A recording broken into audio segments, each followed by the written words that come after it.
Rakesh Jhunjhunwala India के सबसे बड़े ट्रेडर एंड इन्वेस्टर में से एक है, जिन्हें इंडिया का वॉरेन बफेट भी कहा जाता है। लेकिन शुरुआती दिनों में उनके पिता ने उनसे ये कह दिया था कि ना तुम मुझसे ना किसी दोस्त से स्टॉक मार्केट में पैसे डालने के लिए मांगना। और तब उस वक्त सिर्फ 5,000 रुपए से राकेश झुनझुनवाला ने स्टॉक मार्केट की दुनिया में कदम रखा था और आज उनकी नेटवर्थ 45,000 करोड़ रुपए से हो चुकी है। मगर आखिर क्या क्या उन्होंने कि सिर्फ 5,000 रुपए से उनकी नेटवर्थ सीधा 45,000 करोड़ रुपए हो गई, और क्यों बुलाया जाता है इन्हें इंडिया का वॉरेन बफेट? इन सारे सवालों का जवाब और राकेश झुनझुनवाला की stock market tips and secret जानेंगे हम इन इस वीडियो। 5 जुलाई 1960 में एक मारवाड़ी फैमिली में जन्म लेने वाले फ्यूचर इन्वेस्टर राकेश झुनझुनवाला के पिता कोई अंबानी या टाटा बिरला जैसे नहीं थे, बल्कि इनकम टैक्स डिपार्टमेंट के कमिश्नर थे। लेकिन उनके पिताजी को स्टॉक मार्केट में काफी दिलचस्पी थी। वो अक्सर अपने दोस्तों के साथ स्टॉक मार्केट में हो रहे उतार चढ़ाव के बारे में बात करते थे, और इनकी ये सारी बातें सुन रहा था उनका बेटा राकेश, जिसने एक दिन एक बहुत ही बड़ा सवाल पूछा कि आखिर स्टॉक मार्केट में हर दिन इतना उतार चढ़ाव क्यों होता है। जिस पर उनके पिताजी ने उनसे कहा कि रोज न्यूज़पेपर में आ रहे स्टॉक मार्केट के न्यूज को स्टडी करे और देखे कि किस तरह जब न्यूज़पेपर में किसी स्टॉक की खबर आती है वैसे उनके शेयर के दाम फ्लक्चुएट होते हैं। और उनकी इस सलाह ने 9 साल के राकेश को इस कदर प्रभावित कर दिया कि उन्होंने स्टॉक मार्केट में ही करियर बनाने की ठान ली। पर उस वक्त उन्होंने राकेश को एक और सलाह दी कि वो स्टॉक मार्केट में पूरी तरह घुसने से पहले अपनी पढ़ाई पूरी कर ले, ताकि अगर स्टॉक मार्केट में कुछ ना भी हुआ तो भी सिक्योरिटी के तौर पर उसके पास डिग्री होगी। और शायद इसी चीज ने राकेश झुनझुनवाला को रिस्क लेने के लिए कॉन्फिडेंस दिया। लेकिन स्टॉक मार्केट में आगे बढ़ने के लिए सिर्फ कॉन्फिडेंस नहीं, पैसा भी लगता, जो उनके पिताजी ने देने से साफ साफ इनकार कर दिया, और ये भी कहा था कि वो किसी से भी पैसे उधार भी ना ले। तो ऐसे में राकेश गए अपने बड़े भैया के पास, जो एक खुद चार्टर्ड अकाउंटेंट थे, और उनकी एक क्लाइंट को स्टॉक मार्केट के बारे में बता के राकेश ने उनमें से एक क्लाइंट से 2,50,000 रुपए लिए और एक से 5 लाख लिए, और उन्हें कहा कि वो उनको दुगुना रिटर्न देंगे। और फिर उन्हीं पैसों से राकेश ने टाटा टी के 5,000 शेयर्स ₹43 में खरीदी, जिनकी कीमत सिर्फ 3 महीनों में 143 रुपीज पर शेयर हो गई, जिसके कारण राकेश को पूरा 3 गुना प्रॉफिट हुआ। यही से राकेश झुनझुनवाला ने अपने ट्रेडर बनने का सफर शुरू किया, बिना किसी गॉडफादर के और बिना किसी टेक्नोलॉजी के। लेकिन आपके ट्रेडिंग के सफर के शुरुआत को आसान बनाने के लिए आज मैं आपको खास रिकमेंड करूंगा एंजल वन, जो स्टॉक मार्केट को सीधा आपके फोन के कंफर्ट में लाया है, और इसी से आप घर बैठे हर महीने 30,000 तक कमा सकते हो। कैसे?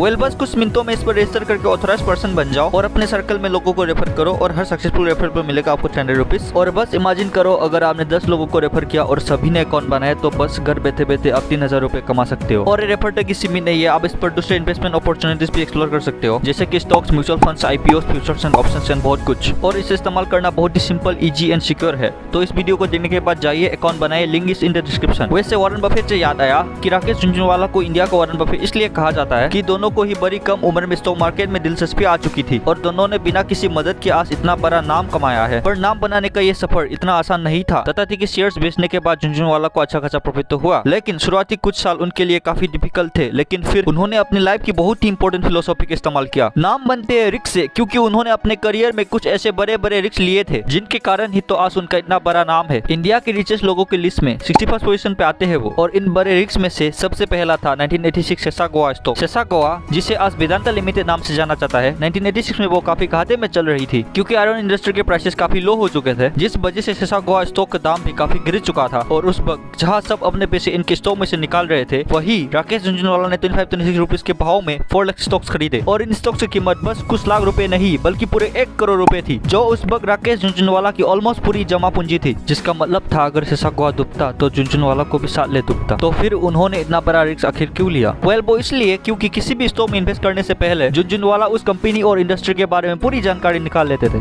उन्हें पता था कि दुनिया भर में इंडिया आयरन और स्टील्स के लीडिंग इंपोर्टर्स में से एक है, और इन रिसोर्सेज की कीमत फिलहाल कम क्यों ना हो, इनकी डिमांड कभी खत्म नहीं होने वाली है। और इसलिए अपने गिल्स को ट्रस्ट करते हुए इन्होंने ये बड़ा रिस्क उठाया, जिसका फल उन्हें कुछ ऐसा मिला कि सेसागोआ के शेयर्स अगले साल पूरे 20 से 25% बढ़ गए। अब बड़ा रिस्क नंबर 2 पे आता है उनका 1989 का रिस्क। दरअसल 1989 में नेशनल बजट अनाउंसमेंट के पहले पूरा स्टॉक मार्केट ठंडा पड़ गया था, क्योंकि लोगों को लग रहा था कि वीपी सिंह की सरकार का बजट बिजनेस फ्रेंडली नहीं है, बल्कि पब्लिक फ्रेंडली होने वाला है। लेकिन हमेशा की तरह राकेश झुनझुनवाला दुनिया से अलग दिशा में ही सोचते थे। जहां सब लोग मार्केट से अपने पैसे निकाल रहे थे, वही उन्होंने अपना पूरा पैसा मार्केट में लगा दिया। किस्मत ने एक बार फिर उन्हें उसी चौकन पर खड़ा कर दिया कि बस एक पैर आगे पीछे और सीधा खाई। जैसे ही बजट अनाउंस हुआ, लोगों को रियलाइज कि अपने बीपी भैया गलत नहीं थे, बजट तो बिल्कुल बिजनेस फ्रेंडली है। और फिर क्या, लोग फिर से मार्केट में भीड़ करने लगे, स्टॉक की कीमत बढ़ी और झुनझुनवाला की नेटवर्थ 20% और बढ़ गई with in matter of months. अब इसमें उनकी रिस्क टेकिंग बिहेवियर ने तो उनका साथ दिया ही, लेकिन साथ ही उनके इंस्टिंक्ट्स ने भी उनका साथ दिया। दरअसल उनका पूरा विश्वास था कि वीपी सिंह का बजट बिजनेस फ्रेंडली ही होगा, क्योंकि वीपी सिंह खुद बिजनेस बैकग्राउंड से रह चुके थे, और वो पहले मिनिस्टर ऑफ कॉमर्स भी थे। पर अपने जिंदगी का सबसे बड़ा रिस्क और सबसे बड़ा प्रॉफिट तो उन्होंने 1992 के हर्षद मेहता स्कैम के टाइम पे कमाया था, और उस वक्त तो उनका साथ दिया नॉन अदर देन झुनझुनवाला की गुरु राधाकिशन दमानी। उन्होंने ही झुनझुनवाला को उस समय ये बताया कि मार्केट बहुत तेजी से बहुत ज्यादा बढ़ रहा है, जरूर कोई स्कैम है, इसलिए तो स्टॉक्स को शॉर्ट सेल कर और फिर क्या,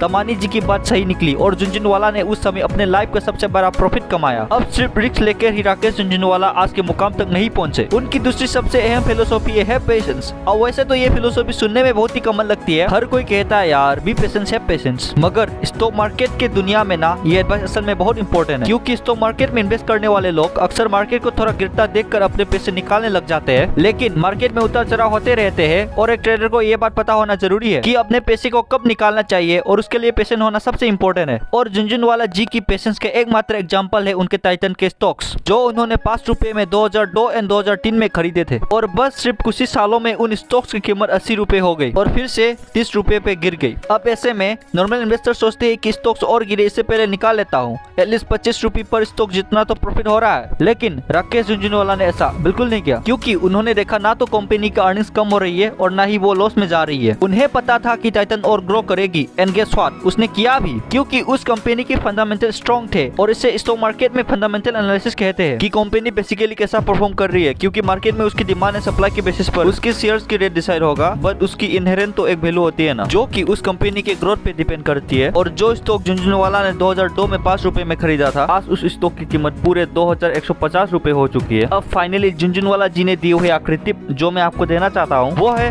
डोंट टेक टिप्स कि भाई लोग सीन कुछ ऐसा है ना कि राकेश जी कहते हैं कि कभी भी स्टॉक मार्केट में इन्वेस्ट किसी से सुन के नहीं बल्कि मार्केट को खुद एनालाइज करके करो, और अगर आप एनालाइज नहीं कर पाते हो तो किसी म्यूचुअल फंड्स में इन्वेस्ट करो, या फिर अगर आप किसी फेमस इन्वेस्टर को अपना गुरु मानते हो तो पहले देखो कि उन्होंने किस स्टॉक में इन्वेस्ट किया है और क्यों किया है, और तब अगर एनालिसिस के बाद आपको स्टॉक अच्छा लगे तो बेशक इन्वेस्ट करो। लेकिन झुनझुनवाला जी के हिसाब से 99% सारे न्यूज फॉल्स होते हैं, फेक हाइप किया जाता है कि किस ट्रेडर ने कौन से स्टॉक में इन्वेस्ट किया, so on and so fourth. इसलिए कभी भी कुछ भी इन्वेस्ट करने से पहले अपने सोर्सेस जांच ले, परख ले और सावधान रहे। मगर राकेश झुनझुनवाला ने सिर्फ ट्रेडिंग तक ही सीमित नहीं रखा, बल्कि उन्होंने 2003 में अपनी खुद की एसेट मैनेजमेंट फर्म खोल ली जिसका नाम था रेयर एंटरप्राइजेस, जिसका नाम राकेश ने खुद के और अपने बीबी रेखा के इनिशियल्स को मिलाकर रखा, जिसके थ्रू वो न सिर्फ अपने स्टॉक्स को मैनेज करते हैं बल्कि वो education, biotechnology, digital entertainment, health care और हॉस्पिटलिटी सेक्टर्स में ऑपरेट करने वाले कंपनीज में भी इन्वेस्ट करते हैं। और इसके थ्रू उन्होंने बॉलीवुड में भी हाथ आजमाते हुए कई फिल्में बनाई है, जैसे कि इंग्लिश विंग्लिश, समिताभ और की एन का। इन सब के अलावा वो अभी अपनी एयरलाइंस आकाशा एयरलाइंस भी चालू कर रहे हैं, जिसके सीईओ जेट एयरवेज के एक्स सीईओ विनय दुबे है। अगर राकेश झुनझुनवाला ने अपने लाइफ में इतने बड़े बड़े रिस्क नहीं लिए होते तो शायद आज वो इंडिया के सबसे अमीर आदमियों में से एक नहीं होते। लेकिन उनके जैसे सक्सेसफुल होने के लिए जरूरी नहीं तुम भी उतने ही बड़े बड़े रिस्क लो और सब कुछ लुटा दो। रिस्क लो मगर छोटे पैमाने पर, मगर शुरुआत तो करो, जो आप कर सकते हो एंजल वन के थ्रू, और उसके लिंक डिस्क्रिप्शन बॉक्स में नीचे दिए गए हैं। और अगर डिस्क्रिप्शन खोल ही रहे हो तो नीचे कमेंट करके ये भी बता दो कि राकेश जी की स्टोरी का सबसे इंस्पिरेशनल पार्ट आपको क्या लगा। साथ ही इस वीडियो से कुछ नया सीखने मिले तो भाई लोग एक लाइक जरूर ठोकना, और हमारे चैनल को भी अभी सब्सक्राइब कर लो, क्योंकि ऐसे ही नए नए नॉलेजेबल इन्फॉर्मेटिव वीडियोस आपको यहीं पे मिलने वाले हैं। With that said, stay curious, keep learning and keep growing. जय हिंद।